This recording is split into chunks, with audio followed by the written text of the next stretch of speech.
Buenas tardes con todos. Buenas tardes. A ver, esperamos unos minutitos que se conecten más personas. Mil disculpas, pero yo tampoco había previsto que no habían creado la sala. Me parece que digamos, rápido del tema, quizás no crearon la sala y por eso yo me conecté, pero a la sala de la siguiente sesión. Yo estaba esperando ahí que se conecten y de pronto me doy cuenta y había entrado a la sala, a otra sala, pues a la de la siguiente, la del día 29. Entonces, bueno, inmediatamente por eso salí, yo mismo he creado esta sala y ya estamos aquí, ¿no?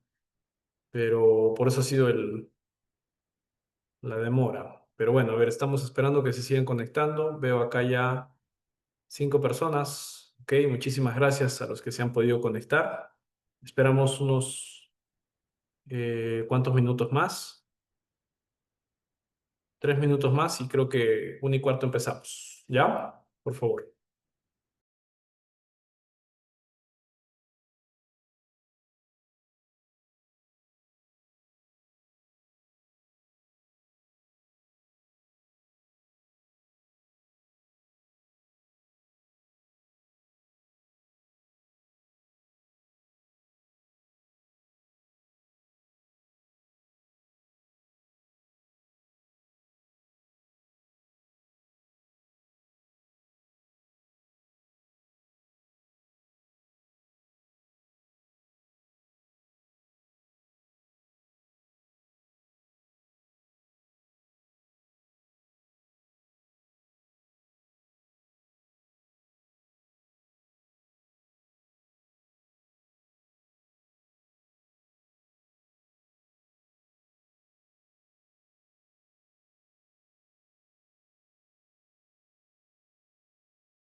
Ya, muy bien. Vamos a dar inicio, por favor. Creo que ya tenemos asistencia suficiente. Gracias a los que se están conectando. A ver, vamos a dar inicio. Un momentito.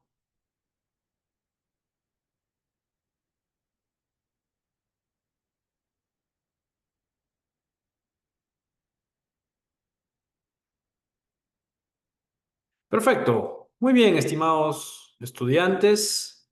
La clase que he preparado para ustedes el día de hoy es una clase que creo que va a despertar un cierto nivel de interés y curiosidad. ¿Ya? Es una clase muy bonita que en realidad he preparado como parte de una conferencia que yo dicto relacionada a la figura de la vacancia presidencial. ¿Ya? Así que vamos a dar inicio y ustedes luego me comentarán si les gustó la exposición, si les pareció interesante. ¿Ok? Muy bien. Esta es la clase complementaria de la semana 9. Ojo, recuerden ustedes que es la recuperación de la clase del 8 de octubre. Es una clase adicional con temática adicional sobre lo que es vacancia presidencial. ¿Ya? El título de la exposición se denomina Vacancia presidencial en el ordenamiento jurídico peruano, perspectiva histórica y actual. ¿Correcto? Nuestro logro específico de aprendizaje. Recuerden ustedes siempre que trabajamos con el diseño de la metodología de aprendizaje UTP, ¿no? Al finalizar la sesión, los alumnos conocen y comprenden las nociones generales de la figura de la vacancia presidencial dentro del derecho constitucional y lo aplican a la vida diaria e incluso lo que vamos a hacer es una pequeña práctica al final con lluvia de ideas, ¿ya? Y justamente eso es lo que vamos a desarrollar también hoy. A ver, bueno, algunas dudas que pueden haber surgido de la clase anterior, quizás podemos aprovechar para hablar un poquito de control de constitucionalidad difuso. ¿Alguien tiene alguna duda, inquietud? Bueno, veo que son pocos igual, pero por ahí de repente alguien desea mencionar algo. ¿Nadie? ¿No hay dudas de la clase anterior? Mario, de repente, o bueno, no sé si... Mario, ¿estás por ahí?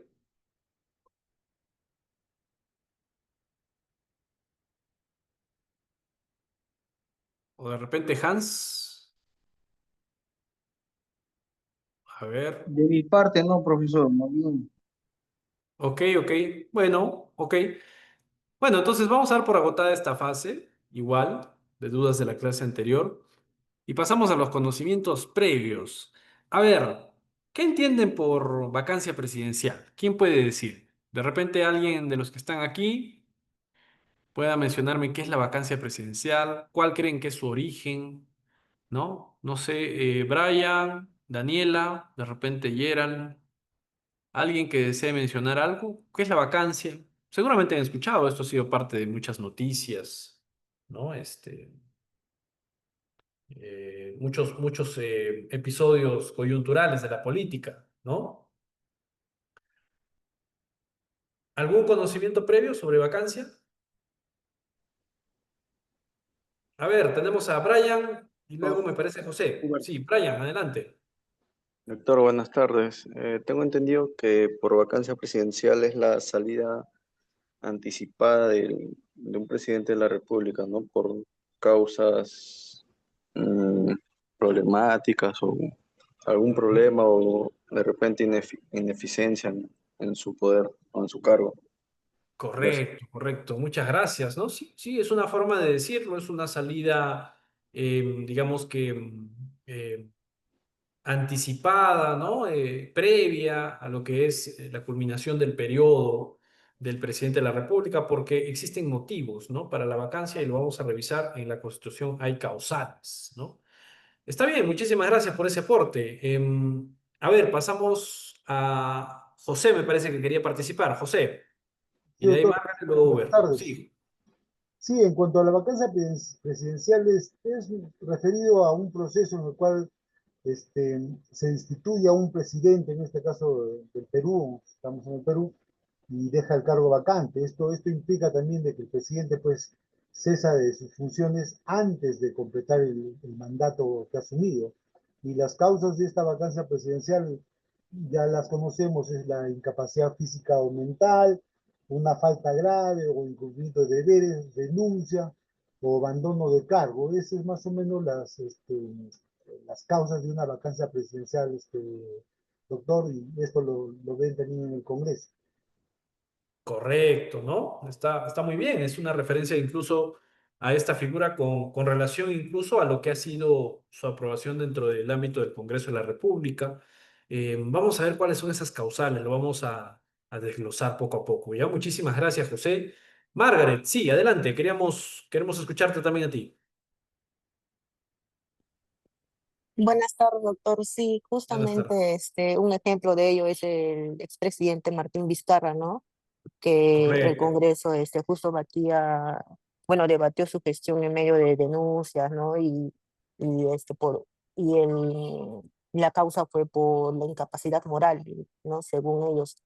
Bueno, ese sería mi punto de vista, ¿no? Un ejemplo. bien, excelente, ¿no? Acabas de dar en el clavo justamente con una de las causales que han despertado bastante polémica, que es la incapacidad moral, ¿no? Que está desarrollado en el artículo 113, inciso 2 de la Constitución, y es una de las causales, como digo, más polémicas, porque las otras causales no generan mayor debate, confusión y discusión, ¿no? Sobre todo, considerando que la vacancia por incapacidad moral no está definida dentro del ámbito de la Constitución, no está determinada taxativamente, ¿no? Bien, muchísimas gracias por esos aportes. Vamos a avanzar a ver cuál es la utilidad de la clase de hoy. Veamos este video sobre vacancia, ¿ya? Y luego comentamos. Un momentito. A ver, por favor, un segundo.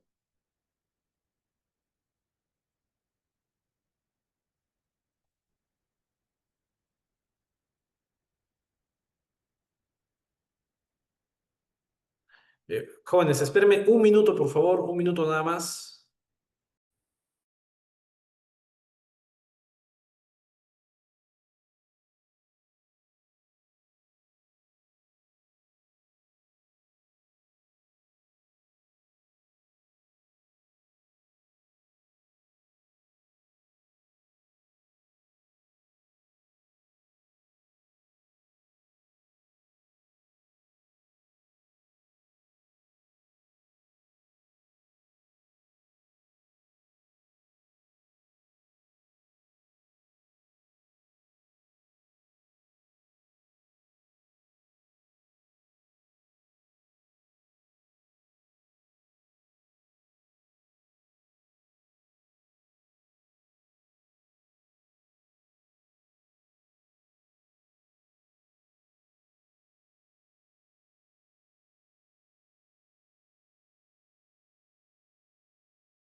Ya, muy bien, ahora sí, van a disculpar, pero un pequeño inconveniente. Acaba de haber hace unos minutos un movimiento telúrico acá en Arequipa, un temblor fuerte, y justo me estaban llamando. Y, bueno, a ver, comparto con ustedes el video. Adelante.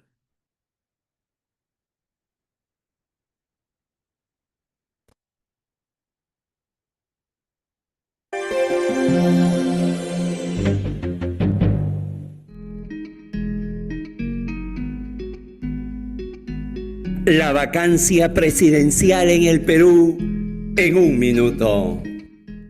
La vacancia de la presidencia de la República en el Perú está regulada en el artículo 113º de la Constitución, que señala 4 causales declarativas: muerte, aceptación de renuncia por el Congreso, salir del territorio nacional sin permiso del Congreso o no regresar a él dentro del plazo fijado, y destitución tras haber sido sancionado por traición a la patria, impedir las elecciones presidenciales, parlamentarias, regionales o municipales, disolver el Congreso de manera arbitraria e impedir la reunión o funcionamiento de los organismos electorales. Y una causal constitutiva, y a su vez la más compleja: su permanente incapacidad moral o física declarada por el Congreso. El Tribunal Constitucional solo podrá controlar con posterioridad la constitucionalidad de la medida adoptada por el Congreso en cada caso concreto.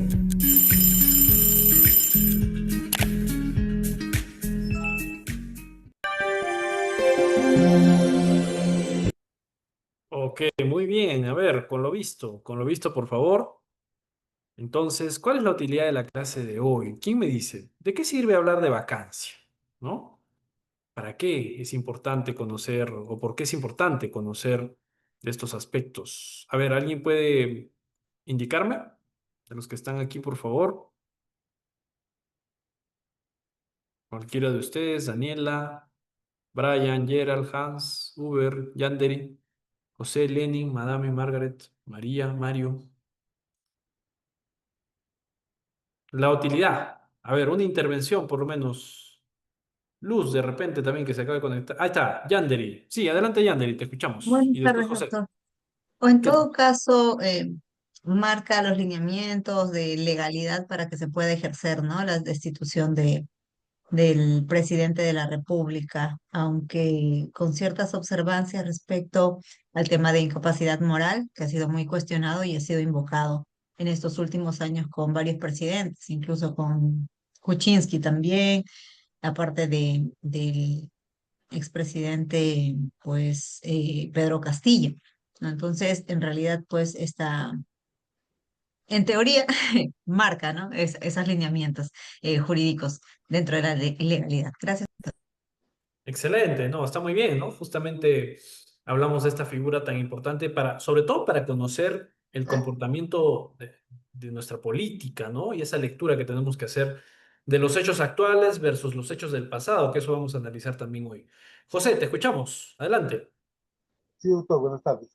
Yo he Buenas tratado tardes. de centrarlo en base a alineamientos a favor y en contra de la vacancia presidencial. Los puntos a favor tenemos que es una herramienta de control democrático en el cual pues el Congreso eh, permite actuar como contrapeso al Poder Ejecutivo. También es una respuesta a una crisis de gobernabilidad en el caso de que hay una incapacidad física, mental o moral. También para que haya cumplimiento de la ley. Cuando un presidente viola la Constitución o comete delitos graves, la vacancia es un mecanismo legal. Y lo que es en contra de la vacancia presidencial, se puede tener lo que es ambiguo en el caso de su aplicación, porque conceptos como incapacidad moral permanente es un poco subjetivo. El riesgo de que sea politizado. La vacancia puede ser empleada como un arma política. Y obviamente lo que es el impacto económico y social. Nadie eh, que tenga la capacidad de invertir en el Perú va a querer pues, invertir en esos momentos. Y lo que sí quiero tener en consideración es lo que en contra de la vacancia presidencial es la ¿Mm? incapacidad moral permanente de que yo no lo veo muy difícil de determinar porque en la capacidad moral, pues, si yo no cumplo lo que dictamina la ley, en el caso, por ejemplo, de contrataciones, me dan ciertos requisitos, pues está incumpliendo ese mandato, ¿no? Entonces, yo lo veo de ese punto de vista, doctor. Excelente, gracias José. Es un análisis muy interesante el que has hecho, ¿no? Igual como bien dices, las cuestiones del ámbito político impactan, ¿no? En las inversiones, en el desarrollo económico, por supuesto que sí, ¿no? Entonces, yo estoy totalmente de acuerdo contigo y hay que conocer bien de esta figura, ¿no? Justamente para entender esa dinámica, ¿ya? Esa dinámica propia del ámbito político. Perfecto. Con esas intervenciones, y agradezco su participación, podemos avanzar a nuestra etapa de transformación. A ver, vamos a ver. La vacancia, fíjense, para empezar, revisemos cuál es el escenario político actual, la coyuntura, ¿no? Tenemos un escenario de actividad inusual, con permanentes confrontaciones entre el Ejecutivo y el Legislativo, ¿no? Por supuesto que actualmente hay una especie de pacto silencioso, ¿no? No es que profesamente la presidenta Dina Boluarte se haya acercado a los distintos partidos políticos, pero probablemente sí ha hecho negociaciones, pactos, vamos a decirlo pues, en reserva, porque en realidad actualmente no hay una confrontación muy manifiesta, ¿no? Sí hay evidentemente detractores, gente que está en contra de lo que dice la presidenta, o de lo que hace, pero por supuesto que vivimos actualmente una especie de em, calma, ¿no es cierto? Están entre ejecutivo y legislativo, están de alguna manera abocados a otra agenda distinta a la que se suscita o que se ha suscitado en años pasados, como por ejemplo estaban las constantes fricciones, ¿no? Pero bueno, de un lado tenemos, ojo, al poder legislativo, con una composición que representa la expresión material del voto, y del otro al ejecutivo, ¿no? Con el presidente o el presidente de la República, con un factor, ¿no? de posibilidad de segunda vuelta. Esto es muy, muy importante, aunque a veces no le prestamos mucha atención, pero dense cuenta de lo siguiente. Siempre se produce un desfase, ¿no? Un desfase, como el caso del expresidente Fujimori, que en primera vuelta obtuvo 24% de la votación y en segunda vuelta obtuvo el 56%. Y de la misma manera, ¿no? Hemos visto que la representación política, vamos a decirlo pues, la cantidad de votos a favor de quien termina siendo presidente no es aplastante, no es desde el inicio una cuestión aplastante, ¿no? Entonces, la segunda vuelta se ha vuelto prácticamente una constante, ¿no? Y lo podemos apreciar. En las últimas votaciones, en las últimas elecciones para presidente de la República, ha habido segunda vuelta constantemente, ¿no? Y es más, en segunda vuelta incluso, si hablamos de la cantidad de votos que obtuvo el entonces candidato y luego presidente Pedro Castillo, van a ver ustedes que la cantidad, si no me equivoco, llega al 13%, ¿no?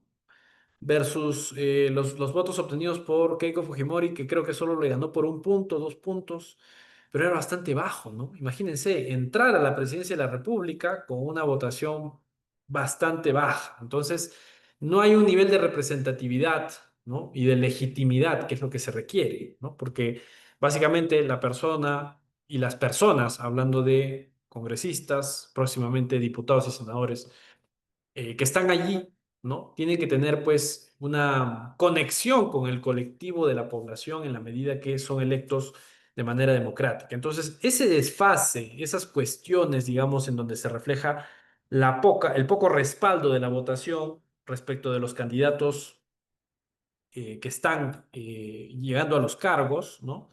Es lo que genera un gran problema y no lo vemos desde esa perspectiva, quizás no lo hemos advertido, pero la gente está descontenta y está descontenta porque no se siente representada, ¿no? Ese es un gran factor. Podría ser incluso materia de tesis, ¿no? Habría que ver la forma de hacer una reforma electoral que permitiera o que permita evitar estos desfases, ¿no? Además de esto, encontramos los desencuentros entre los poderes del Estado, ¿no? Activación de una serie de mecanismos de control político que terminan enfrascando al país en una crisis, ¿no? Y este control político es aquel, por ejemplo, que ejerce el Congreso para solicitar, ¿no? que por ejemplo, un ministro o el gabinete completo incluso, ¿no? Sea materia de interpelación, ¿no? Censuras. Entonces, esos mecanismos de control son los que despiertan tensiones, ¿no? Generan tensiones. ¿Se dan cuenta? Eso es recurrente, ¿verdad? Ahora bien, vamos a la figura de la vacancia. Fíjense su origen. El proceso de vacancia como fenómeno político tiene su origen en Estados Unidos, ¿no? Con la figura del famoso impeachment, que es una institución de control político que nace en Inglaterra, siglo XIII, ¿no? De donde se traslada luego a las colonias y a otros países europeos. Este término de vacancia está relacionado con conceptos tales como acusar, detener, interferir, levantar cargos, otros, ¿no?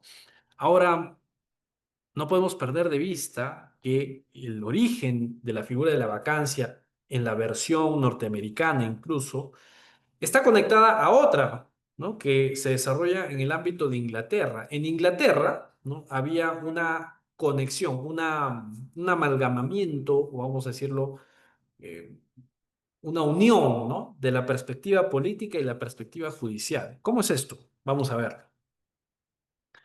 En Inglaterra, el impeachment era un juicio de características penales. O sea, esto que vemos ahora en el ámbito político, en Inglaterra, tenía características penales, ¿no?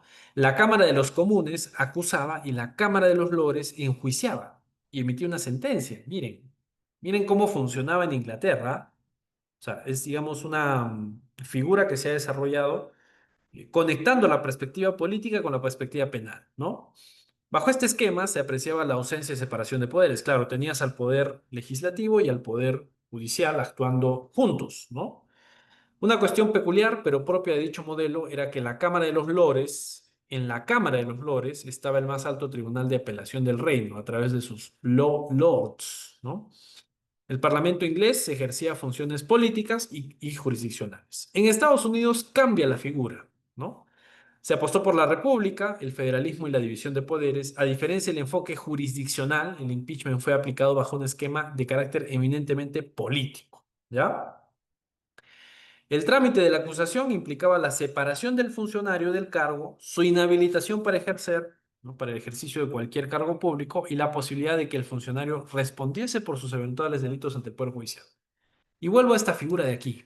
Ahí está. Pueden ustedes apreciar, ¿no?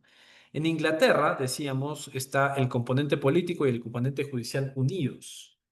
Sin embargo, en el caso de Estados Unidos, lo que se hace es un primer momento político para inhabilitar, despojar de su investidura a este funcionario, en este caso es el presidente de la República, y luego se le coloca o se pone a disposición del Poder Judicial, ¿no?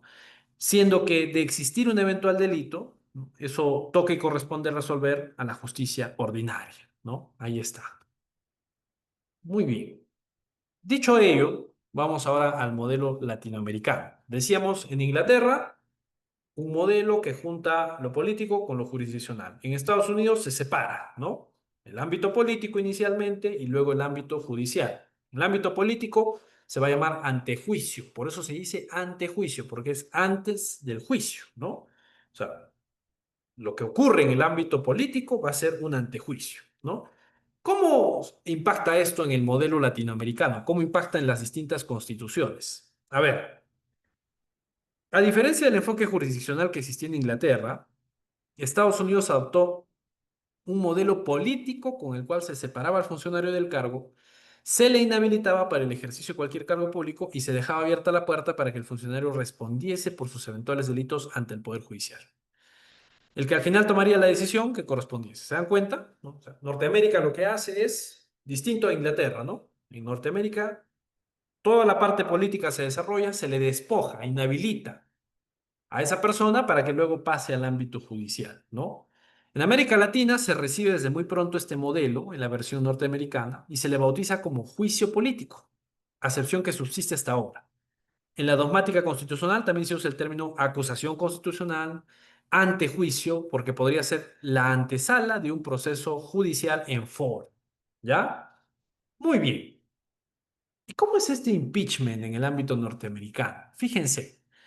Sin perder de vista los precedentes británicos, en el texto de 1787, ¿no? Aún vigente, ojo, la bondad que tiene precisamente la Constitución de Estados Unidos es que es una sola, ¿no? Con pocas enmiendas, ¿no?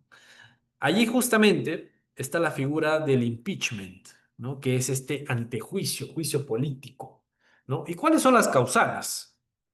Primero, fíjense, treason, traición; bribery, cohecho o simplemente soborno, ¿no? Famosa corrupción; high crimes, ¿no? O delitos graves, delitos de dimensiones graves, ¿no? Y los misdemeanors, que son faltas o inconductas. Este último, de misdemeanors, es el que se equipara o se parece al de vacancia por incapacidad moral, ¿no? Y las similitudes son evidentes. Fíjense, las cuatro calificaciones vienen del inglés jurídico del siglo XIII. Los dos primeros presupuestos tienen connotación penal. El tercero tiene que ver con delitos graves que deben especificarse. El cuarto ha generado, dice, un amplio debate, ¿no? Al igual que acá nosotros discutimos sobre los alcances de la vacancia por incapacidad moral, ellos también tienen un gran debate con relación a esta causal que se llama misdemeanors, ¿no? Se trataría de un delito mínimo que no merece mayor sanción hasta una inconducta que agravia la investidura del alto funcionario, ¿no? La traducción de impeachment sería acusación o interpelación, ¿no? Pero como es un procedimiento, cuando se tradujeron los principales manuales norteamericanos del inglés al castellano, sobre todo en México y Argentina, se usa la palabra juicio político, ¿ya? Todo esto dentro de un procedimiento que era una acusación de una cámara a la otra. En el caso de Donald Trump, que Donald Trump ha sido sometido a impeachment, ¿no? Empieza en la Cámara de Representantes y luego pasa al Senado, ¿no? Un lugar en donde se alcanzan los votos. ¿Correcto? Ahora, ¿nosotros hemos abrigado esa figura tal cual la maneja Estados Unidos? No. En el caso peruano, ¿no? El modelo sajón, la vacancia del presidente de la República está incluido en el impeachment, ¿no? Bueno, perdón. En el caso de Norteamérica, ¿no es cierto? La vacancia del presidente de la República está dentro del impeachment, ¿no? En nuestro caso, la figura más bien cambia. Nosotros lo que hemos hecho es separar. En la Constitución política, ¿no? Tenemos la acusación constitucional que está regulada en los artículos 99 y 100. El primero, referido a los sujetos pasibles de acusación constitucional por el cargo que ostentan, así como el plazo de vigencia. Y el segundo centra en las sanciones aplicables en caso de resolución acusatoria penal, ¿no? Y ahí lo tenemos, ¿no? Y la vacancia la vamos a extraer de ese ámbito de acusación constitucional y la vamos a llevar al artículo 113, inciso 2, ¿no? Ahora bien, la vacancia, ojo, va a ir aunada a una inmunidad que está regulada en el artículo 117. ¿Por qué? ¿Por qué, profesor? Se regula vacancia y hay una inmunidad presidencial que está regulada en el 117, porque hay que establecer un equilibrio, ¿ya? Hay que establecer un equilibrio. Ahora bien, ¿desde cuándo figura la vacancia en las constituciones? Desde la Constitución de 1839, ¿no? Fíjense cómo decía el artículo 81 de la Constitución de 1839. La presidencia de la República vaca de hecho por muerte o por cualquier pacto que haya celebrado contra la unidad e independencia nacional y de derecho por admisión de su renuncia, perpetua imposibilidad física o moral. ¿Se dan cuenta? Desde 1839, ¿no? La causal de permanente incapacidad moral aparece por primera vez en la Constitución de 1839 y permanece hasta ahora, ¿no? Al inicio se refería a la debilidad mental, desequilibrio, deficiencia psíquica, o perdón, psiquiátrica, pero en las últimas décadas se ha entendido como inconducta, es decir, comportamientos extraños, impropios de tan alta investidura, ¿no? Parece ser una válvula de escape frente a la inmunidad. O sea, es decir, como hay inmunidad presidencial, también tiene que haber una válvula de escape para poderlo vacar, retirar del cargo, en tanto cometa alguna infracción constitucional, alguna circunstancia que amerite ser vacada. Un ejemplo de ello es qué pasa si el presidente o la presidenta de la República constantemente se presenta ante el público y la prensa en estado de ebriedad, ¿no? Esa circunstancia, por ejemplo, no sería sancionable dentro del ámbito penal, ¿no? pero por supuesto que podría generar una vacancia, ¿no? Así como una expresión. ¿Qué pasa si la presidenta de la República en la comunidad internacional habla mal del Perú? O como lo que hizo Pedro Castillo, que ofreció territorio, dijo que había que darle territorio a Bolivia. Imagínense, ¿no? Esas circunstancias, según la calificación que haga el Congreso de la República, encuadran dentro de vacancia por incapacidad moral, ¿no? Ahora bien, vamos a la parte, como les decía, un poco más interesante, ¿no? Los antecedentes de la vacancia. El primer antecedente de vacancia, estimados amigos estudiantes, es el de la exoneración del mando a Rivagüero, ¿no? Los estudiosos señalan que no se trató de la figura de la vacancia como tal, sino un caso de apartamiento del presidente de la República. Fíjense, remontémonos al año de 1822. Recuerden ustedes que la independencia de la República no se consolida en 1821, no se concreta en 1821. En 1821 se produce la proclamación de la independencia por parte de San Martín, pero la independencia como tal se concreta recién en 1824 con las batallas de Junín y Ayacucho. Pero bueno, remontémonos al año 1822, ¿no?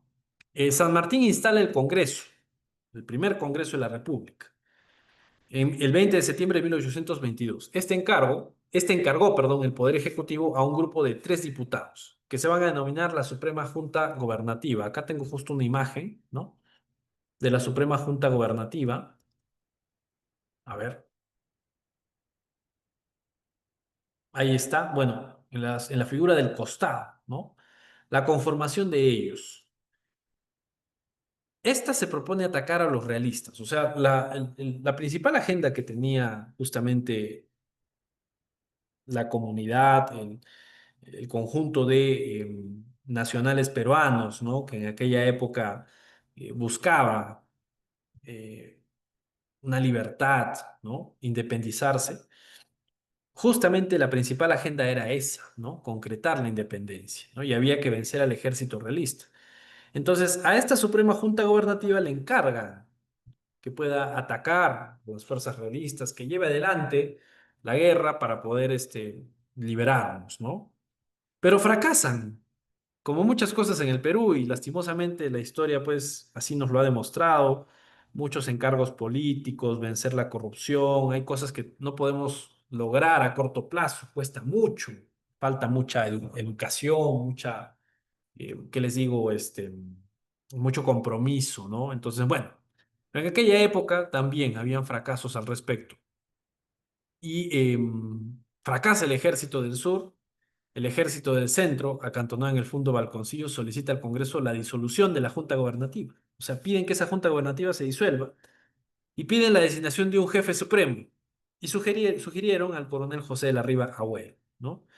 Se produce entonces el motín de Balconcillo, que fue el primer antecedente de golpe de Estado. Imagínense, el primer antecedente de golpe de Estado del siglo XIX se produce en el Perú con ese motín de Balconcillo que fue digamos, desarrollado para eh, dejar sin efecto esta Suprema Junta Gobernativa, ¿no? Ahí está la figura del motín de Balconcillo, ¿no? Y aparece entonces José de la Riva Agüero, el primer presidente peruano, ¿ya? El Congreso claudica, ordena el cese de la Junta Gobernativa y momentáneamente asume el poder José Bernardo Tagle, hasta que el Congreso elige a José de la Riva Agüero a José de la Riva Agüero, justamente presidente de la República, ¿no? El primer presidente de la República, José Mariano de la Riva Agüero y Sánchez Boquete, militar y político peruano, ¿no? Pero José de la Riva Agüero también fracasa, ¿no? Toma una serie de decisiones y empieza a tener fricciones con el Congreso. El Congreso, frente a este fracaso, porque ojo, las fuerzas realistas logran entrar hasta Lima, ¿no? Ocupan Lima, imagínense. O sea, le entregan las riendas a José de la Riva Agüero y terrible, ¿no? Porque los realistas entran hasta Lima. Entonces el Congreso, obviamente, empieza a tener fricciones con José de la Riva Agüero y ordena que se trasladen los poderes ejecutivo y legislativo a Trujillo. Sin embargo, José de la Riva Agüero desconoce esa orden, ¿no? Y se genera una suerte de doble manejo, doble administración, ¿no? unos que estaban en el norte y otros que estaban justamente en la capital defendiendo, ¿no? O tratando de defenderse, ¿no? Y lo que hace el Congreso en su momento, cuando se pelea con José de la Riva Agüero, es buscar un reemplazo. Y el reemplazo que encuentran fue Simón Bolívar, ¿no? Y lo que hacen posteriormente es disponer que Riva Agüero quede exonerado del mando. Sin embargo, Riva Agüero no quería irse, ¿no? Y decreta la disolución del Congreso. Imagínense, ¿no? Miren cuántos años estamos yendo atrás y ya teníamos en ese momento estos problemas, ¿no? Disolución del Congreso, choque de poderes, ¿no? En Lima, el presidente provisorio Torre Tagle convoca al Congreso y el Congreso lo reconoce como presidente y habían entonces dos presidentes, ¿no? Estaba Torre Tagle y estaba Ribagüero. Y Ribagüero lo que hace es un acto, comete un acto que es considerado alta traición. En medio de esas disputas, de esas fricciones internas, Ribagüero se acerca a las fuerzas realistas y negocia una tregua, ¿no? Y ese acto fue considerado como un acto de alta traición. Entonces, ¿qué hizo el Congreso de la República de entonces? Emite este decreto, fíjense, el primer antecedente de vacancia presidencial de nuestra república, ¿no? Un decreto declarando reo de alta traición a José de la Riva Agüero del 8 de agosto de 1823. Fíjense el texto, ¿no? Es un texto bastante peculiar, miren. El escandaloso atentado cometido en Trujillo el 19 del pasado julio por don José de la Riva Agüero es el mayor de los crímenes de la sociedad. Se refieren a la disolución del Congreso, ¿no? Después de estar depuesto, o sea, ellos primero lo destituyen a él, ¿no? Después de estar depuesto legítimamente por la representación nacional, ha disuelto, dice, ¿no? A la violencia y con fuerza armada, expatriando a varios diputados y creando a su arbitrio un Senado de que él mismo se hace presidente. Hecho un sacrilegio usurpador del mando, se ha erigido un déspota absoluto, sin luces, sin leyes y sin más reglas que su antojo, hollando las libertades de la nación, los derechos de los hombres y todos los respetos humanos. Se ha constituido él mismo, atroz caudillo de la más honesta anarquía, y si sigue en su intento, pretenderá sin duda que las tropas destinadas a perseguir al enemigo solo sirvan para sostener sus atentados, encarnizarlas contra sus hermanos y hacer que se acaben unos con otros. Torrentes de sangre peruana se ven correr, ya si no se corta en su raíz este mal y los horrores más funestos enlutan el corazón al contemplarlos. Por lo tanto, fíjense, decreta que don José de la Riva Agüero es reo de alta traición, sujeto al rigor de las leyes, ¿no? Y así también se entiende en el mismo delito y penas a las autoridades, jefes, oficiales, ¿no? De cualquier clase, que desde la promulgación de este decreto favorezcan sus designios o se le presten algún auxilio, ¿no? Ahí está, este es el primer antecedente, estimados estudiantes, de vacancia, ¿no? El decreto declarando reo de alta traición. Por supuesto que no existía esa figura de vacancia para esa época, ¿no? Pero es el primer antecedente. El segundo caso, ¿no? La deposición del presidente Billinghurst. Igual, Enrique Billinghurst, justamente, presidente de la República, fue empresario, escritor, periodista, sucede a Augusto B. Leguía y Salcedo en la presidencia y gobierna desde 1912 a 1914, ¿no?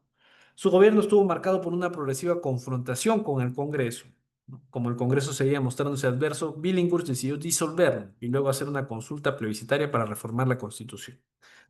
El conflicto entre Billinghurst y el Congreso llega a su punto más alto. Los grupos armados del pueblo aclamaban de noche al presidente. Había un grupo que apoyaba al presidente y otro grupo que estaba en su contra, ¿no?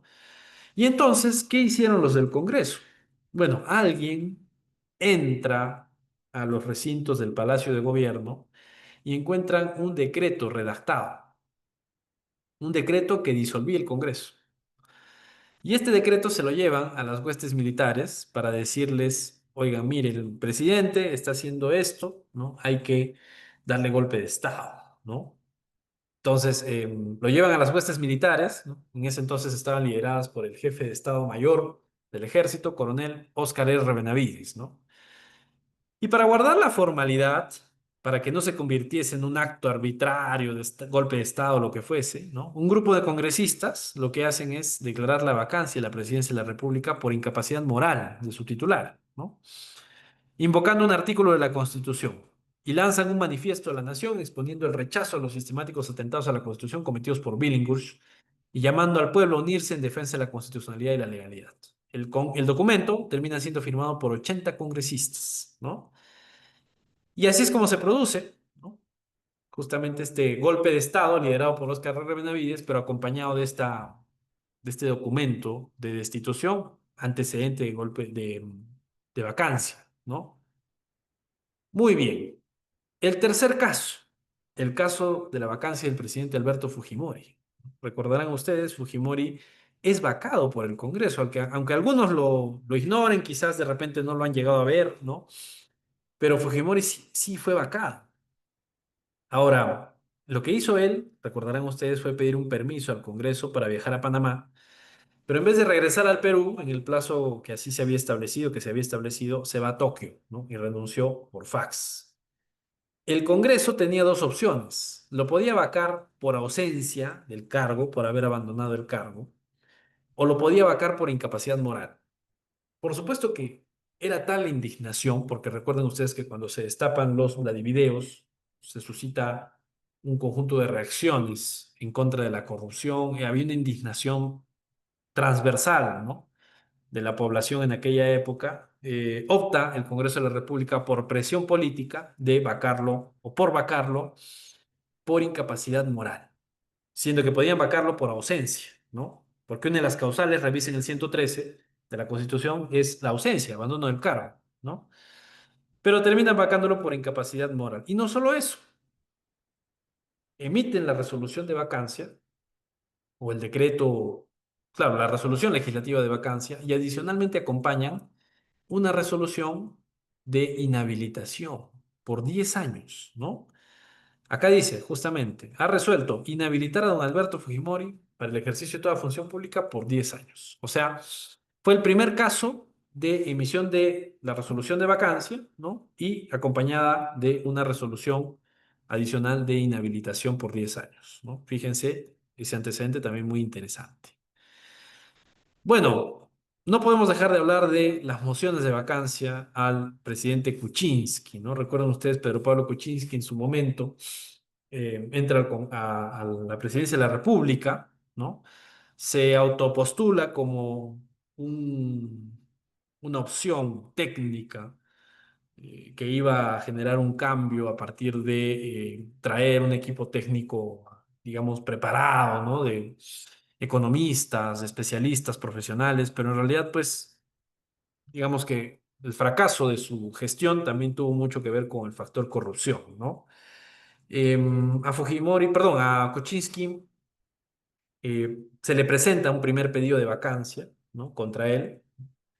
Se aprueba este pedido de vacancia, ojo, la moción, ojo, estoy hablando de la moción, no es que la vacancia prosperó al inicio, sino que se aprueba la moción, ¿no? El pedido. Y Kuczynski debía presentarse, y lo hace con su abogado, el doctor Borea, ¿no? El doctor Borea hace una disertación muy interesante, ¿no? Habla de el famoso muro, o la teoría del muro, ¿no? Que divide justamente los actos de la administración y la responsabilidad del presidente. Y concluida la defensa de este abogado, Alberto Borea, ¿no? Que actualmente es integrante magistrado de la Corte Interamericana. Pero bueno, concluida su disertación, los votos hacen que se salve, ¿no? Pedro Pablo Kuczynski no llega en primer término a concretarse la primera vacancia propuesta, ¿no? No se alcanzan los 87 votos.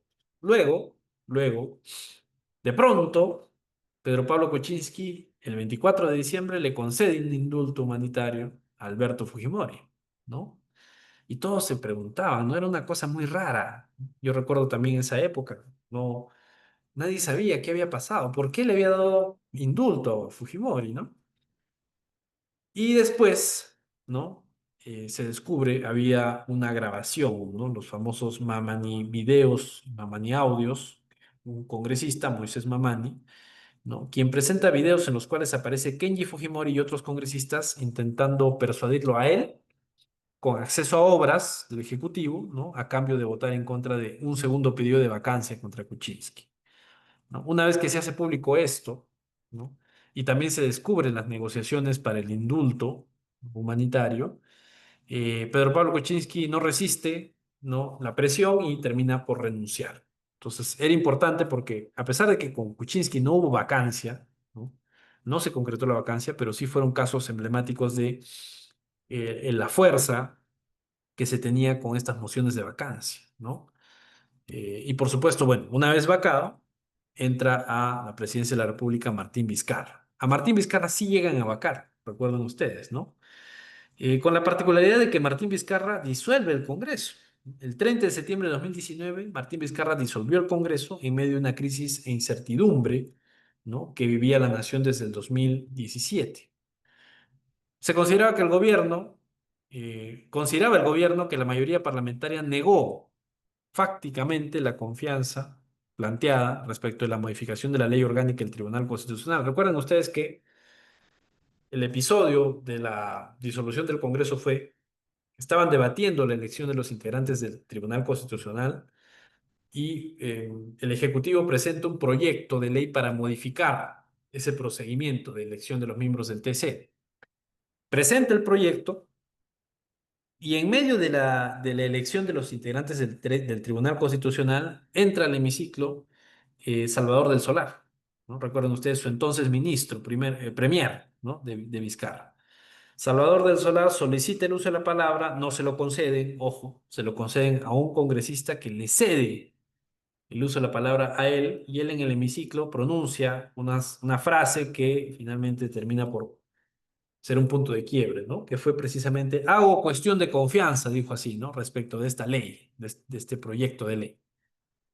Y el Congreso, en vez de abrigar esa propuesta o someterla a debate inmediato, no le hace caso a Salvador del Solar y continúa eligiendo a los integrantes del tribunal. Y ya, por supuesto, pues Martín Vizcarra, asesorado evidentemente para esto, estaba esperando en Palacio de Gobierno, listo para dar un mensaje y decir pues que iba a disolver el Congreso por haberse negado la confianza, ¿no? Justamente en ese momento. Entonces se produce lo que ya vimos, ya sabemos, que fue la disolución del Congreso. Sin embargo, a Martín Vizcarra le presenta el nuevo Congreso, ¿ah? Ojo, ya no el disuelto, sino el nuevo Congreso, entra en fricciones con Martín Vizcarra, inician un proceso de vacancia, ¿no? Una vacancia que tenía que ver no con sus actos como presidente de la República, sino con los actos cometidos durante su labor como presidente del gobierno regional de Moquegua, ¿no? Entonces, bueno, por esa cuestión termina siendo vacado. Su mandato termina la noche del 9 de noviembre del 2020, ¿no?, cuando el Parlamento declara su permanente incapacidad moral. Y el quinto caso, estimados amigos estudiantes, es el de Pedro Castillo, ¿no?, presidente de la República desde el 28 de julio de 2021 hasta la declaración de su permanente incapacidad moral tras su intento de golpe de Estado el 7 de diciembre. Recuerden ustedes que a Pedro Castillo le habían planteado varias mociones de vacancia, o sea, más de una, ¿no? Una, dos, y se venía una tercera, ¿no? Y justamente a través digamos, las mociones presentadas, él tenía que declarar, ¿no? Tenía que irse a defender. Fíjense, a ver, vamos paso por paso, ¿ah? Luego de 4 meses del inicio de su gestión, se presenta una primera moción, ¿ya? La respuesta del presidente fue la de negar todo acto de corrupción. La primera moción tenía que ver con la Casa de Zarratea, con distintas cuestiones que se suscitaban. eh, por una investigación, además de la Fiscalía, un supuesto financiamiento ilícito del gobierno, del partido de gobierno Perú Libre, ¿no? Esa fue la primera moción de vacancia, ¿no? La moción de vacancia contra Castillo no pasó a debate, o sea, no hubo los votos suficientes para que sea discutido en el hemiciclo, ¿no? Entonces, ahí se quedó. Hubo una segunda moción, ¿no?, por una serie de cosas, ¿no? Una entrevista ante CNN, ser cabecilla de una organización criminal. En esta ocasión tampoco prospera la moción de vacancia contra el mandatario porque tampoco se llega a los votos para que pase a debate, ¿no? 55 votos a favor, 54 en contra, 19 abstenciones. Y se presenta una tercera moción de vacancia. Esta más bien fue impulsada por el congresista Eduard Málaga Trillo, ¿ya? Y esta moción de vacancia sí tuvo mayor repercusión, era mucho más elaborada, 100 páginas el informe, ¿no? Se alegaban investigaciones abiertas por la fiscalía, se alegaba una serie de cuestiones, es decir, englobaba ya prácticamente todo y se decía que había una organización criminal, ¿no? Entonces, Pedro Castillo se declara inocente y se compromete a ejercer su derecho de defensa ante el Congreso, como lo había hecho en su momento Pedro Pablo Kuczynski, recuerden ustedes, ¿no? Pero a horas de votarse la vacancia, Pedro Castillo tenía que haber ido al Congreso a defenderse con su abogado, el entonces abogado de Pedro Castillo, Benji Espinosa, recuerden ustedes, ¿no? Eh, y sin embargo, sale en un mensaje a la nación disolviendo el Congreso, ¿no? Pronunciando la frase y las palabras tal cual las había hecho en su momento Alberto Fujimori, ¿no? Sus frases o sus palabras fueron disolver temporalmente el Congreso de la República, instaurar un gobierno de emergencia excepcional, convocar en el más breve plazo elecciones para un nuevo Congreso con facultades constituyentes para elaborar una nueva constitución en un plazo no mayor de 9 meses, ¿no? Em, a partir de la fecha, dice, y hasta que se instaure el nuevo Congreso, se gobernará mediante decreto ley. O sea, Pedro Castillo se pone al margen de la Constitución, ¿no? Y con esto, Pedro Castillo incurre pues en una circunstancia que cuando menos se constituye una infracción constitucional, ¿no? Tras el anuncio de Castillo, el Congreso termina declarando la vacancia del presidente. Ojo, a él lo vaca, ¿ya? Claro, lo terminan deteniendo. Recuerden ustedes que él se estaba dirigiendo a la Embajada de México y detienen el vehículo eh, y lo llevan detenido justamente a la sede policial. Pero en el interín, justamente en el Congreso de la República, se discute y se debate la moción de vacancia, se presenta moción de vacancia porque se había incurrido en una circunstancia justamente grave, ¿no es cierto? Haber disuelto el Congreso, haberse puesto al margen de la Constitución, y lo terminan vacando con 101 votos, ¿ya? Muy bien, estimados amigos, con todo esto, ¿qué les parece? A ver, nuestra fase práctica para finalizar. ¿Qué es la vacancia presidencial? ¿Cuál es la importancia de su estudio? ¿Qué podría decirme? A ver, con todo lo que hemos visto, hemos hecho un repaso al ámbito histórico, interesante, ¿no? Seguramente a muchos de ustedes les ha llamado la atención los datos, la información que hemos presentado. ¿Y qué les parece? ¿Qué es la vacancia presidencial? ¿Cómo la definirían? ¿No? ¿Cuál es la importancia de su estudio? ¿Qué me dicen ustedes? A ver, ¿alguien desea participar? Ya para ir finalizando, o les llamo, no sé. ¿Nadie desea participar, brindar una opinión sobre la vacancia con todo lo que hemos visto? A ver, Gerald. Adelante, Gerald. Sí, docente, ¿qué tal? Buenas tardes. Buenas tardes, ¿qué tal? Sí, bueno, casi cuando empezó la clase quise intervenir, pero igual está relacionado, ¿no? El tema de la vacancia. En cuanto al tema moral, que usted mencionó que eran temas, o sea, en cuanto a que tenía que ver el Congreso en sí, ¿no? Pero creo que Ujú. es un tema demasiado subjetivo, yo creo, a mi forma de ver. No, ya creo que eso de ahí lo juegan de una manera que a veces no es los congresos, ¿no? O el Congreso en este caso. Considero que el tema de moral, en cuanto a vacancia moral, como le dije, es subjetivo y no es algo objetivo, como sería el tema físico, ¿no? No sé qué Ujú. más alcance nos podría dar sobre ese tema, en todo caso. Sí, sí, claro, claro, Gerald. Muchísimas gracias por el comentario. En efecto, ¿no? Lo que nos dice el artículo 103, inciso 2 de la Constitución, solamente nos habla de la figura de la vacancia por incapacidad moral permanente. Ahora, cuando se producen las mociones de vacancia contra Martín Vizcarra, ¿no? En esa época, Martín Vizcarra gozaba de un gran respaldo popular. Recuerden ustedes que había mucha gente que respaldaba a Martín Vizcarra. Su respaldo se va diluyendo en la medida que se descubre que había mentido mucho, los errores que cometió con relación a la pandemia, una serie de cosas que le restaron credibilidad, ¿no? Pero recuerden ustedes que Martín Vizcarra tenía un gran apoyo en esa época. Entonces, la gente no quería que lo vaquen. Recuerden ustedes que cuando se presentan las mociones, empieza a haber un debate con relación a la vacancia, ¿no? A la vacancia como tal. Y una de las cuestiones, como tú bien lo señalas, ¿no? En ese sentido, Gerald, es el tema este de ¿qué se entiende por vacancia por incapacidad moral? Como dices, es muy subjetivo, porque la moral como tal es un concepto anodino, gaseoso, amplio. Lo que para mí es moral, quizás para ti no, y viceversa, lo que para ti es moral, quizás para mí no, y entonces hay una gran subjetividad con relación a la vacancia por incapacidad moral, la parte moral. Entonces, la gente y los principales juristas de carácter constitucional empiezan a debatir. Y no había una forma de definir o de establecer la vacancia por incapacidad moral. Lo que hace el presidente Martín Vizcarra en su momento es presentar una demanda competencial ante el Tribunal Constitucional, ¿no? Para que sea el tribunal quien establezca los alcances de esta figura de incapacidad moral, que le dé un contenido, que señale cuáles son sus presupuestos, su concepto. Y sin embargo, ojo, cuando ingresa la demanda competencial, ¿no? El Tribunal Constitucional se demora en emitir la sentencia, ¿no? Y entonces en el medio, Martín Vizcarra termina siendo vacado. Entonces, cuando se presenta la sentencia, justamente el Tribunal Constitucional se emite, el Tribunal Constitucional optó por un camino corto, ¿no?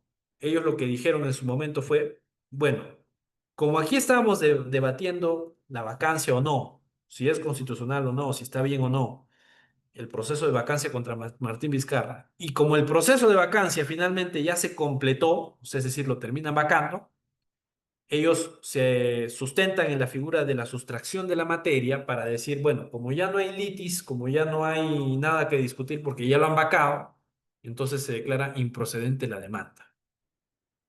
Solamente unos magistrados, recuerdo que fue la doctora Marianela Ledesma, que era la jueza ponente, propusieron un proyecto de sentencia en la que le daban contenido. Carlos Ramos Núñez tampoco votó a favor de la improcedencia, él también se apartó.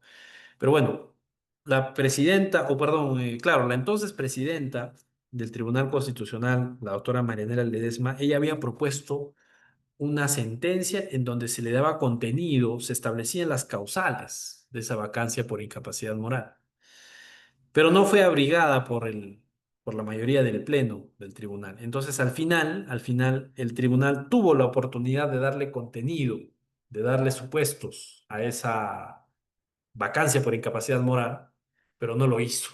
No lo hizo. Ellos dicen, digamos, cuando salieron a declarar Ernesto Blume Fortini, por ejemplo, el doctor Ernesto Blume, él dijo, el Tribunal Constitucional no tiene por qué darle contenido a esa figura porque no somos legisladores positivos, somos legisladores negativos. Y si en realidad quieren darle contenido a la vacancia por incapacidad moral, que sea el Congreso, que a través de un proceso de reforma constitucional, modifique la Constitución y señale que es vacancia por incapacidad moral. Y así fue la respuesta que dio el Tribunal Constitucional en mayoría en ese momento, ¿no? Actualmente la figura sigue siendo abierta y como bien dice su compañero, yo respaldo eso también, secundo esa opinión, es un espectro muy gaseoso, muy gris, ¿no? Si el Congreso de la República al día de hoy considera que el caso de los Rolex es suficiente para vacar a la presidenta, la vaca. O si considera que la operación de la nariz de Dina Boluarte es suficiente para vacarla, la vaca. Solamente serán necesarios los votos. No hay nada más, porque es una facultad exclusiva y excluyente del Congreso. Entonces, al día de hoy, según el temperamento y según lo que considere la conformación congresal de lo que puede ser causal de vacancia, la pueden vacar. Bueno, actualmente ya no pueden por el tema del plazo, ¿no? Pero así funciona. Lastimosamente, yo también estoy a favor de que se le dé un contenido a esa causal. No tenemos un contenido objetivo que permita decirnos, esto es vacancia por incapacidad moral, esto no es. No lo hay, ¿no? Ese sería mi comentario y agradezco a Gerald por el alcance, ¿no? Muy interesante. Tengo una mano levantada adicional de Luz. Adelante, Luz, te escuchamos. Doctor, buenas tardes, compañeros, buenas tardes. Buenas Bueno, tardes. tengo cruce de clases, pero quiero participar. Sí, En adelante. este caso, sobre lo que se está hablando sobre la vacancia presidencial y sobre Ujú. todo, pues, en estos 25 años, podríamos hablar desde el 2000 hasta el 2025, como que se ha utilizado como un instrumento político en este caso lo que es la incapacidad moral, cuando debería ser el tema de la vacancia, en este caso, un mecanismo que realiza el Congreso para controlar el poder ejecutivo, en este caso el presidente, si ocurren Ujú. conductas graves o puede quedar incapacitado de manera física y los otros aspectos que contempla la vacancia. Pero como que es muy polémico este tema. Y casi todos los presidentes han enfrentado procesos de vacancia. Ningún gobierno ha terminado un gobierno así. Un ejemplo claro es este último, ¿no? Este último gobierno, ni que habla del anterior, donde que tuvimos 5 presidentes. Y eso como consecuencia también trajo el tema de las protestas sociales. Ha habido bastante cuestionamiento en el tema de la legitimidad, porque ahora sí no hay legitimidad. Y también eso ha afectado en la economía. Y Correcto. esto debería ser parte de la reforma del artículo 113 y se podría esclarecer qué es incapacidad moral permanente, ¿no? Porque esto así nomás está abriendo puerta a que los congresistas lo puedan usar de manera política. Y esto no solo sucede en el tema presidencial, también pasa en los gobiernos regionales y locales. Lo que hacen las personas de la oposición, normalmente los de la oposición son candidatos que han perdido en la anterior campaña o van a ser futuros candidatos, recolectan firmas y presentan por incapacidad. Y es bien abierto y así no se puede generar lo que es la estabilidad con gobierno y lo que requiere pues nuestro país es estabilidad, perdón, últimamente no lo ha tenido. Y por tanto, podría decir que cuán importante es que nos hace conocer los límites de cómo está diseñada nuestra Constitución, también nos permite reflexionar si hay la necesidad de reformar o no reformar ese aspecto de la figura de la incapacidad moral. Y por otro lado, también ya un panorama político o análisis político nos ayuda a Ujú. comprender por qué nuestro país está viviendo una crisis presidencial continua. Y va a seguir esto latente porque ya avecinan las elecciones generales y hay tantos partidos inscritos, muchos de ellos quizás no pasen la valla electoral, pero a pesar de ello fracciona bastante la torta electoral y de hecho va a haber segunda vuelta donde uno que ha elegido en la primera elección, pues en la segunda vuelta ya no se siente representado y tampoco te garantiza de que sea un buen gobierno porque no va a haber la legitimidad como usted mismo lo podía observar. Y también el Congreso pues está actuando en base a sus intereses. Un ejemplo voy a poner, en este caso, para qué personas deben postular y qué fechas deben pedir licencia o en todo caso renunciar. Por ejemplo, para un alcalde, un gobernador, si quiere postular a otro cargo, tiene que renunciar. En caso de los funcionarios, sí, para algunos cargos tiene que pedir licencia. Pero en caso de los congresistas, si quieren reelegirse o postular a otro cargo, ellos no pueden renunciar, solo pueden pedir licencia. Y esos aspectos nuevamente nos invita a reflexionar a nosotros como ciudadanos, porque como ciudadanos tenemos el poder de decidir al momento de las elecciones si nuestro voto es consciente para poder al menos hacer ese cambio en tanto o que nos quejamos, los problemas que están presentes a nivel micro y macro. Pero lamentablemente esto se va a resumir en que, ¿por quién vas a votar? O por afinidad o por conveniencia. Ya no lo hacemos por conciencia. Y muchos también asisten a votar por no pagar la multa electoral. Y me incluyo. Correcto. Muchas gracias, profesor. Bien, gracias Luz, no, está muy bien y te agradezco por ese análisis que has hecho. Yo concuerdo contigo, yo también creo que, o sea, no tenemos un Congreso de la República precisamente decoroso, honesto, responsable, como para poder decidir con esa amplitud que tienen, ¿no? Cuándo hay incapacidad moral o no. Lo que nos ha demostrado este Congreso es que es conveniencia pura, ¿no? Entonces, y así, ojalá que la nueva conformación con diputados, senadores, tenga pues gente de un nivel que esté a la altura, ¿no? Pero lastimosamente es así. Entonces, si tú le das esa arma o esa herramienta a este Congreso de la República, es como darle, yo decía siempre, es la figura, como darle una pistola a un mono, con el perdón de los monitos, ¿no? Pero en cualquier momento puede disparar, ¿no? ¿Y qué hacemos? Entonces, sí, realmente es gracioso, pero es que es así, ¿no? O sea, nuestro Congreso de la República no ha demostrado que tenga la responsabilidad, la honestidad y qué decir, pues, la probidad suficiente, ¿no? Para iniciar un proceso de vacancia limpio y que sí, determine que el presidente, pues, ha incurrido o la presidenta ha incurrido en vacancia y ya. No lo hacen así. Mucho es la cuestión política, la cuestión de conveniencia y demás, ¿no? Entonces, bueno, vamos a ver porque ojalá que quizás se presente algún proyecto de ley sobre este particular y se le dé pues contenido. Algunos están en contra, algunos creen que históricamente la figura ha permanecido así, está ahorita en la Constitución por más de 100 años incluso y nunca ha traído problemas, ¿no? Y dicen, bueno, así se debe mantener porque debe haber un espectro, una maniobrabilidad del Congreso para poder determinar o no si hay vacancia por incapacidad moral. Pero como digo yo, al día de hoy no creo que que estemos a la altura de esa maniobrabilidad, de ese espectro tan amplio, ¿no? Pero bueno, cuestiones que son propias de la figura. Muchísimas gracias. Ahora sí, con esto damos por concluida la clase.